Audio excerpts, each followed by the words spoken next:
Ano ko lang dyan sa dadaanan. Yan, nandito ko ngayon kala Tia uli. Titingin tayo ng bangus. Lalaki ng bangus ni Tia. Yun.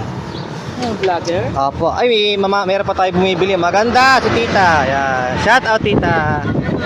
Bumibili si Tita ng bangus. Ayan. Good morning, Tita. Ayan. Bumili si Tita ng bangus. Ang laki. Oh. Tita, magkano yung bangus na yan? Ayan. Ay, mura na. Ha? 430. Si Tita bumili ng bangus. Ay, ganun ba? Oo nga. Nilagay ko na sa kotse, marami ko na. Ayun. Ayun. Ganyan talaga. Pagka magaganda, maraming binibili. Galing pa ako sa San Isidro. Ay, ganun ba? Layo pa. Dumayo pa si Tita dito para lang makabili ng bangus.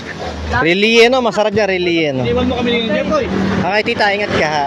Lagyan mo ng iya. Iya. Iya. Lagyan mo iya seafood. Ako, bangus. Magkano sa akin? Hirap pa dito tao. Baka nagtukan. 240, 240. Talo siguro, kaya ganyan. Laki, oh. Yan. Hindi pa tayo dito. Mga scatter. Ayan. Inang, bili ka na. Ano yung hinahanap yung Inang? Ano ata yun, eh? Nakakalimutan ko na tawag. Galing kami sa biyahe, Dami, syempre. oh. Sige buka. Galing kami sa biyahe.